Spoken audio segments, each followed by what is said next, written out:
देखो बीड्स वाला जोड़ा 10,000 से कम में नहीं मिलता है, और तुम्हें अंदाजा भी है कि एक जोड़ा बनाने में कितनी मेहनत लगती है। देखो अगर तुम्हें कुछ भी बनवाना है तो कम से कम 10,000 में ही बनेगा।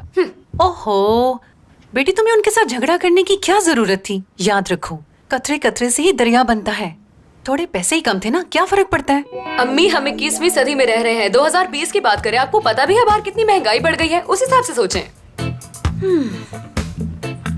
अम्मी एक बात तो तय है कि हमें बस रजा और अरहम की कमाई पर इक्तफा नहीं करना चाहिए, हमें भी कुछ करना होगा। पैसे कमाने का कोई तरीका सोचना होगा। कह तो तुम ठीक रही हो बेटी, मेरी तो अकाउंट से पैसे भी खत्म हो गए हैं। जी बिल्कुल अम्मी, अगर हम हाथ पर हाथ धरे यूं ही बैठी रही तो सब कुछ खत्म हो जाएगा, देख लीजिएगा। हाँ ठीक है बेटी, वाकई। हाँ मुझे एक आइडिया आया है, क्यों ना हम ये घर टीवी और फिल्म वालों को किराए पे दे दिया करें। शायद तुम्हें पता नहीं, वो लोग शूटिंग के लिए घर किराए पे लेते हैं और दाम भी मुंह मांगा देते हैं। अम्मी ये अदाकार लोग बहुत बदतमीज होते हैं, पूरे घर को खराब कर देंगे। उनके जाने के बाद सफाई आप करेंगी? नहीं, मैं तो नहीं धोने वाली।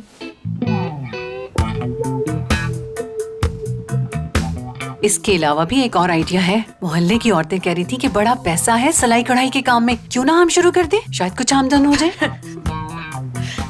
अरे तुम हंस रही हो, मैं तुम्हें बताती हूँ। हमारे मोहल्ले की वो जो नफीसा है ना, आमदन देखिए उसकी, बैग सीती है वो, रोज नए नए कपड़े पहनती है वो, हर वक्त जेब उसकी पैसों से भरी रहती है, और इतना बड़ा घर है उसका, और बच्चे भी कितने सुकून से रहते हैं। अम्मी मुझे पता चल गया है। क्या? आपको याद है हमारी वो दूर की रिश्तेदार, क्या नाम था उसका? हुस्ना। वो मूंछों वाली हुस्ना? हाँ वही मूंछों वाली हुस्ना।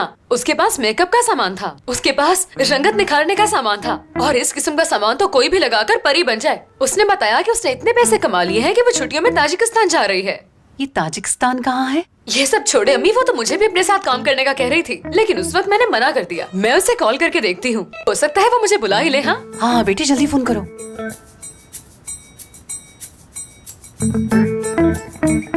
हेलो हुस्ना, कैसी हो? और सुनाओ ताजिकिस्तान कैसा लगा? एंजॉय तो खूब किया होगा।